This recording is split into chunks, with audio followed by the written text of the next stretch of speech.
Good morning, good afternoon, wherever you're joining us from. My name is Louis, and joining me today is Mr. Josh Marsden. We are the co-founders of Active and Thriving, and today we're talking about a very important topic around workplace mental health, being at the month that includes Are You OK Day. We're going to go through some important topics and step through the different approach to asking the Are You OK question.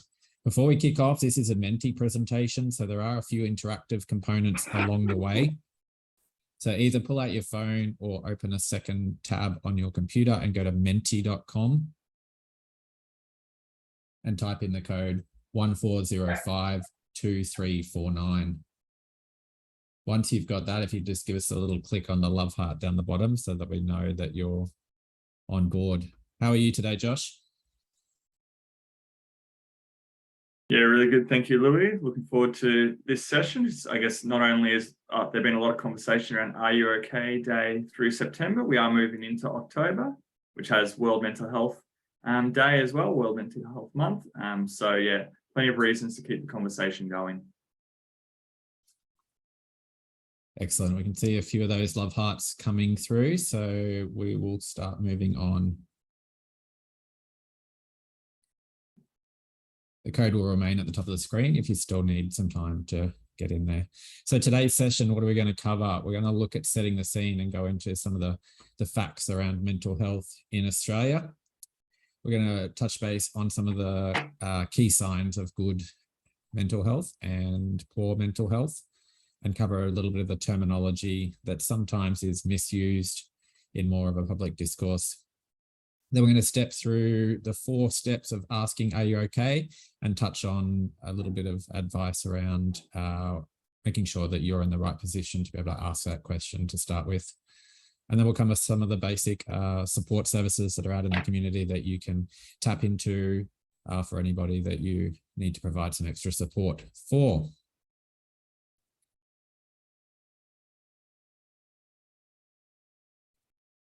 So mental ill health is really common in Australia, but despite its prevalence, the stigma around mental health is still really quite high. Every day, at least 6 Australians die from suicide, and a further 30 people will attempt to take their own life. Mental illness is very common. 1 in 5 Australians aged 16 to 85 experience a mental illness in any year. Mental illnesses can affect people's thoughts, their mood, their behaviour, or the way that they perceive the world around them. A mental illness causes distress and affects the person's ability to function at work, in relationships, or even in everyday tasks. Mental illness can attract stigma and discrimination, which can be 2 of the biggest problems a person with these disorders can face.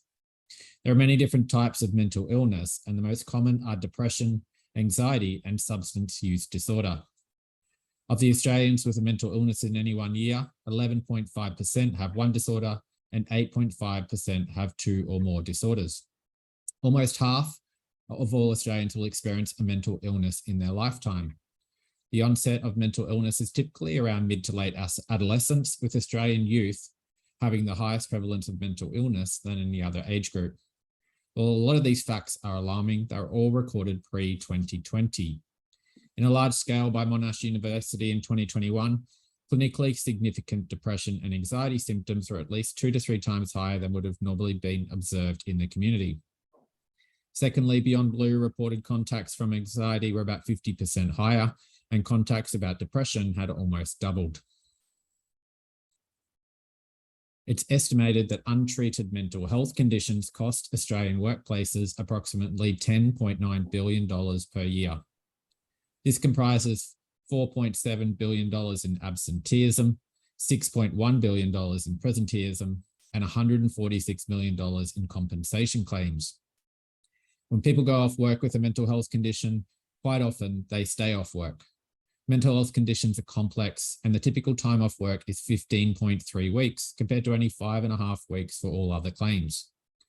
That's a lot of time where people are missing out on some of the most important factors for good mental health, including social connection, sense of purpose, and meaning to get out of bed each day. The workplace can play a vital role in protecting mental health, but unfortunately, sometimes it can be a contributing factor as well. 2 in 5 Australians report leaving a job due to poor mental health. Due to a poor mental health environment. This can lead to a range of factors this can include a range of factors such as workload, a lack of leadership support, or bullying and discrimination. Mental health in the workplace is everyone's responsibility. So with that in mind, how often does the workplace affect your mental health? Just going to take a quick poll here. Your options on the screen are never, rarely, sometimes, most of the time, or always. We'd expect a little bit of a skew across this.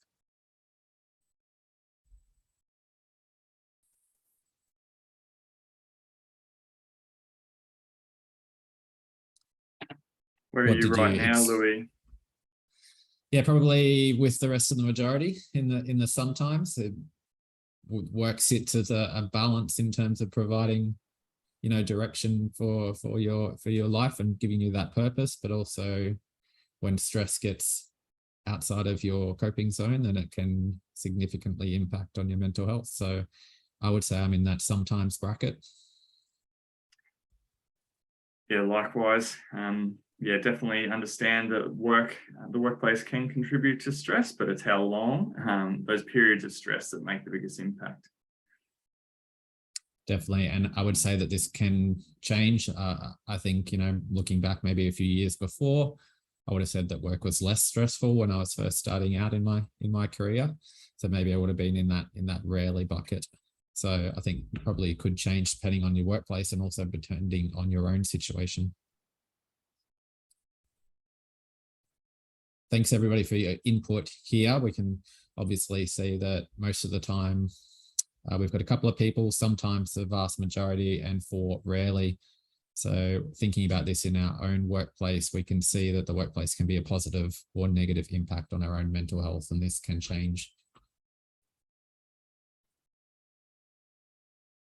So what about the rest of the world?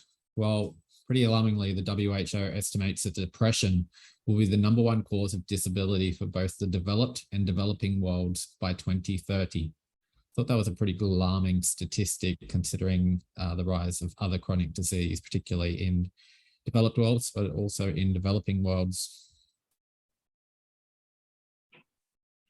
So let's understand some of the terminology a little bit better. Mental health is a state of well-being where an individual is able to realize his or her own abilities, can cope with normal stresses of life, and can productively and fruitfully is able to make a contribution to his or her community. Mental illness is a health issue that can significantly affect how a person feels, thinks, behaves, and interacts with other people. It's diagnosed according to standard criteria and can be successfully managed with treatment. A mental health concern interferes with how a person thinks, feels, and behaves, but to a lesser extent than a mental illness. Mental health concerns are less severe than mental illnesses, but may develop into a mental illness if not effectively dealt with. Quite often, we sometimes in the community use mental health as a negative term, and I think we just really want to reframe that mental health is a state of good well-being, similar to the way that we use the term physical health. Yeah, that's right, Louis. Everybody has mental health, but it's where that mental health is sitting on it. Like we always talk about the continuum. So the far right being green and thriving, all the way through to the left-hand side, which is struggling or in crisis. So let's go through some of the positive effects of mental health. So I want you to send it in, you can type in your answers here, thinking about the state of mind, or it could be behaviors, it could be outcomes, anything that jumps to mind of when you're in a positive mental health state. What jumps out to you first, Josh? Just when I look at the question on the screen, it's probably the concentration and ability to get the things I want to do done. I feel like when I'm in a good state of mental health, I'm able to really hone in on the things I want to be doing.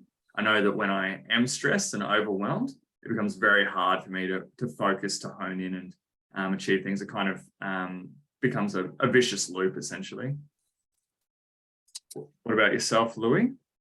Yeah, I think maybe for me, like learning and growing, being able to think ahead about how I want to make changes in my life and being excited and having energy towards doing that. I think when looking the other way, that becomes a whole lot harder and something you don't even really consider. So let's see what's coming through. Happiness is coming through as the number one. Happiness and productive. Energy, we've got motivated, determination, focused, vitality.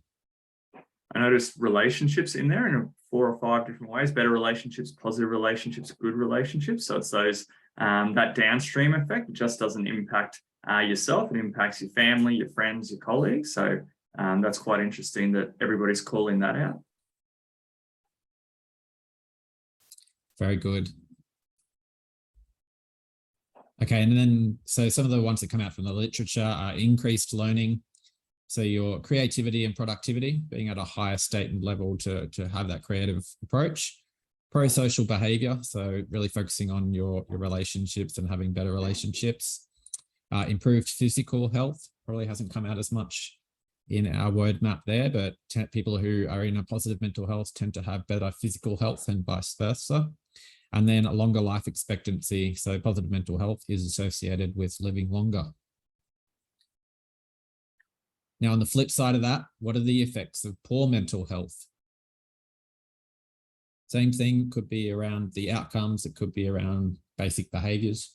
Anything that really strongly resonates with you on the effects of poor mental health. For me, I think, Louis, it's all about the energy. So it's the energy and the motivation to go out and exercise, to choose to read a book after work versus watch 3 hours of mind-numbing TV. It's those sorts of things. Like, I'll probably choose the activities that are easy and less productive when I'm in a state of poor mental health versus the activities that I want to be doing that I know add value. And it creates like a vicious circle effect, doesn't it? Because you end up choosing those habits that are poor for your mental health, which keeps you in that state of mind. Yeah, and as you know, and a lot of people have been in our session before, behavior change is an amazing thing. It takes quite a lot of energy and consistency to start a new behavior, a new habit, but it can be broken in a number of days. So yeah, being able to be aware of where you're at and act on that's really important, knowing that it's perfectly okay to have 1 or 2 bad days, but have a plan to get back to what you want to be focusing on. So let's look at the big ones that have come in. Poor sleep is leading the way, which is definitely one of more of the physical behaviors, but interesting to see that come up. Isolation, so we're thinking about relationships and the detachment from any kind of connection with people. Absenteeism, so being away from the workplace, lack of motivation, as we talked about just then. Some of the other ones, so overwhelmed, unstable, loss of a sense of worth. Poor physical health, we've got there, stuck, no resilience. Thanks everybody for your input. Okay, so I'll hand over to Josh, who's going to run us through mental ill health triggers in the workplace. Thanks, Louis. So as we go into the items on the screen, I just want to talk about stress a little bit. As stress describes, it's the feelings of tension that someone may experience in response to the pressure or demands that are placed upon them. It is normal, and we spoken about this a few times, and it can help motivate you to complete a task or find new ways or approaches to solve a problem. And it can be experienced in all aspects of life. It's not solely something that is at work, but work is definitely no exception. Work-related stress occurs when someone feels that the demands of their role are greater than their abilities, skills, or coping strategies, or perhaps they're not supported by those around them, bullied or harassed, or any sort of discrimination. It is prolonged and excessive job stress that's a risk factor of developing a mental health condition like anxiety or depression. And on the screen there, you'll see the main triggers there. So we'll go through some of them. So it's those unreasonable work demands where you don't have enough time, resources, or skills to do the work that you're required to do each and every day. Low levels of control is a really interesting one. So it's something as humans that we do really need, and is a key indicator of success, is the amount of control that we have on the behaviors that we do each day. So there was an interesting study called the Framingham Heart Study, big study, looking at a lot of different things. But one of the things that they were assessing was stress levels. And they're looking at stress levels, and they made the hypothesis or the assumption that senior leaders inside an organization would have higher levels of stress, therefore higher levels of risk of heart disease. So what they found was it was actually the mid-level managers that actually had higher levels of stress. And the reason behind that was the level of control that they had. Yes, senior leaders do have stressful jobs, but they're able to control the decisions that impact that organization, impact that stressor.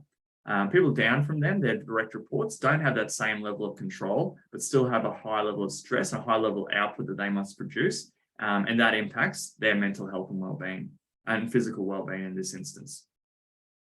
Other ones are the support from your supervisor or lack of support from your supervisor, I should say, which can be a greater concern now that we're changing the way that we work, where it's no longer as easy to have those meaningful one-on-one conversations with your direct reports and all those water cooler conversations as well. You need to be more deliberate in those sessions with all of your team members.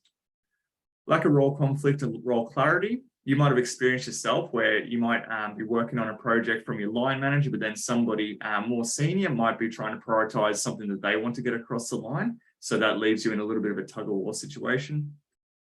Poor relationships, low levels of recognition, and then bullying and harassment and discrimination, which is just not acceptable in any workplace.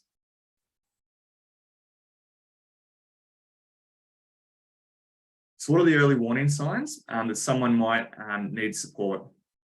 So feel free to answer in the chat if there's something that you think is a good way to identify if somebody might be in need of you reaching out to ask, are you okay? But we can see a couple of big ones on the screen here. So changes in physical appearance is something that we can all observe in the people that we work with every day. And it is really important that you think about that word at the front. It's the changes. So if Louis always comes to work with his hair neat, cleanly shaven, in a freshly ironed shirt, that's his normal. If all of a sudden Louis then starts to come in and he looks a little bit more disheveled, he's wearing the same shirt as he was yesterday, he hasn't shaven, that's a change in behavior. So that's a really good opportunity to stop and check in to see how Louis is going. Now, it might not necessarily mean that his mental health is suffering. It could be that he just hasn't got around to doing his laundry. He's been really busy. His kid's been keeping him up over the last 3 nights, whatever it might be, but it's still the opportunity to check in. Then there's the changes in mood as well. So are they extra irritable? Are they snappy? Do they withdraw from themselves? Do they not contribute to the same level in team meetings that they might otherwise? These are all changes to look out for. And then their thoughts that are expressed. If they have a bit of a woe is me attitude, so why does all this bad stuff happen to me? That's another thing to look out for. So really try and look out for your colleagues and notice any sort of changes in the way they think, act, and feel on a daily basis. Thanks for that, Josh. So just thinking, are we looking for a couple of changes here or just one change? Is there any number that's recommended about what we should be trying to identify to maybe check in on somebody? Great question, Louis. So the guidance is definitely you are looking for multiple changes in that person as an indicator. So looking for that 2 to 3 sort of differences. So there's some sort of shift in their physical appearance. Their behaviour might be they're no longer turning up to work on time, or they're not taking their lunch break with the group. So try and bundle a few together, because you're going to draw on those when you have that "Are you okay?" conversation to give real examples about why you are checking in on them as well.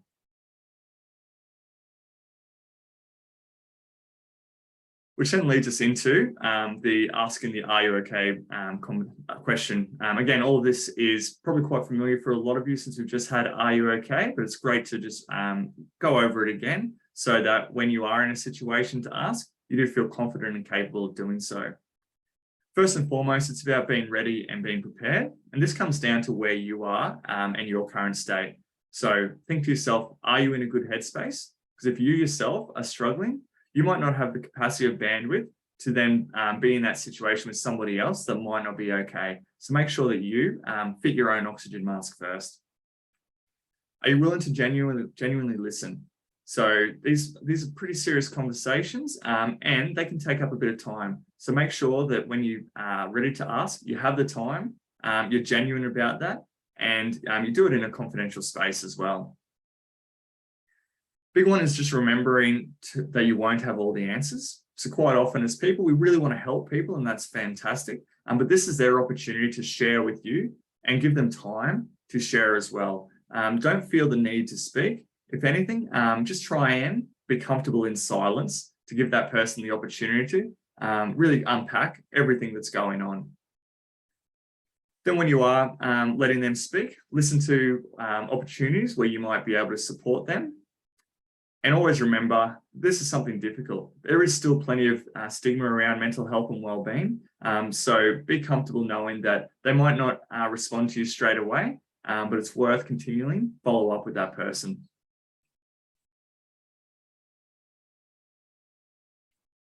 So once you're feeling like you're in the right headspace and prepared to ask the AOK question, that then gets you ready to go with the ask. So be yourself, okay? This is somebody, a friend, family member, colleague that you're assuming you know quite well. So make sure that you do behave the way that you always would. Be friendly, relax, and show that you genuinely are concerned about their health and well-being. And it's not just a throwaway statement, which in Australia, it's sometimes the way that we talk to people, how you're going, it's just kind of like a stopgap to move on to the next thing. Help them open up by asking open-end questions like, how are you going? How have you been feeling lately? Those sorts of things. And be specific. So as mentioned, you're looking for those changes in thoughts, feelings, and behaviors. Bring them up when you are asking how they're going, saying things like, I've noticed you seem really tired lately, or I've noticed that you've been coming into work a little bit later. Is everything okay with you? Then we move on to step 2, which is listening without judgment. So this one's for me personally, where I always need to just cue myself up before going into the conversation, and just remember it's not my goal to act as a counselor and solve all the problems. It's my job to listen without judgment. So I always tell myself to pause. So always give them time to speak. You don't need to fill the silence. And always take what they say really seriously. It might not sound like a big deal to you, but you don't know what their reality is and what their situation is. So you do need to treat them with empathy. Let them do most of the speaking. And where possible, encourage them to explain or expand on what they're saying so that they can provide more details. And if they do get emotive through anger or getting upset, stay calm. Don't take it personally, and maybe think about saying, "Hey, let's revisit this at a later date. I want to check in on you again." And remember, above all else, you need to show that you're doing this because you are actually concerned about their health and well-being. So through that process, once they've opened up to you, once they've shared what's going on, that's your opportunity to encourage action. So we've got some great example questions here to ask them. So it's, where do you think we can go from here? What would be a good first step we can take? What do you need from me? And how can I help? So notice how when we're encouraging action, you're involved in the process. We're not putting all of the onus on them. We're showing them that, hey, this is a serious commitment from us to support you. So we want to be there to help you where we can along the way. And also consider who they can talk to. So their GP, your workplace's employee assistance program. If you're not sure if your workplace has an EAP, check in with your HR team. They'll be able to let you know, or a family member and trusted friend. So work through that with the person that you're speaking to. And then last, but definitely not least, we need to check in again. The conversation, the AOK conversation doesn't end once you walk away from that first encounter. The goal is to actually check in on them, again, at a later date, see if they've followed through on those actions that you've spoken about. And if they haven't, that's okay as well. Again, just encourage them about what they could do and try and again fall back on those support services or trusted people that they can speak to as well. Really being able to confidently reinforce the benefits will make them more likely to follow through on that action as well. And it might take you more than 1, 2, 3, 4 times in the follow-up. That's okay. It's really important to just keep checking in on that person through that journey as well.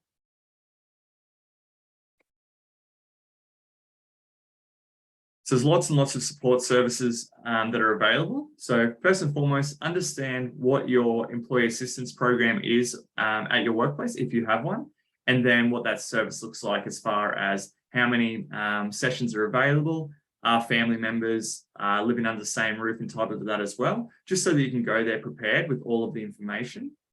And if they don't feel comfortable with the EAP, lead them to some external support services as well, such as Lifeline, which is a national charity providing all Australians with emotional distress access to 24 hours crisis support.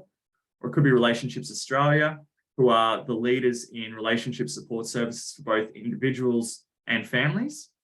Or Sane Australia, which is for people with reoccurring, persistent and complex mental health issues or trauma as well. So be across those. And again, that's something you can share with them after your initial conversation. Now it comes down to taking action. Like all of our sessions, we have an ask for everybody. So the ask is, who are you going to ask today? So Louis, I'm going to put you on the spot here and just have a think about your network. Who are you going to ask if they are okay? You're on mute also, Louis. Thanks, Josh. So I'm going through a MBA program at the moment, and we're about halfway through the first semester. So there's a few colleagues I've identified in the program that I think are a little bit struggling. So just flat mood. Some have been late to class, I've noticed. So might just have a quick chat today and see how they're coping with everything and see if there's any supports that they might need to tap into through the university. What about yourself? Good stuff, Lou. I hope that goes really well. For me, yeah, I'll be checking in on a friend that I know has been going through a tough time relationship-wise, and they live a little bit more remote than you and I. So just trying to have more regular touch points with that person while they're going through difficulty. So I'll use today as a chance to just fling a welcoming text after this session. So we've got some good ones coming through. So partners, friends, workmates, team members, which is great. So it's good that you've identified somebody and think about those really objective, observable signs that you've noticed. Don't try and ad lib on them or make that they're vague. If you're the more objective you can be, the more specific is helpful for the conversation. All of this information is taken from the Are You OK website. So if you need to have a quick refresher before you go into that conversation to make sure you're in a good headspace, you can check it out at areyouok.org.au. We hope that you follow through on this conversation. We'll also put this webinar up on the Active and Thriving platform in the next day. So if you want to share it with anybody in your team at your workplace or want to go back and revisit it, you'll be able to find it in the library under webinars, along with all of the other webinars that we've covered this year. So thank you again for joining. We hope that you have a great day. Thanks, Josh, for presenting. Thanks, Louis. Thanks, everybody. And yeah, all the best with your ask. Have a great day.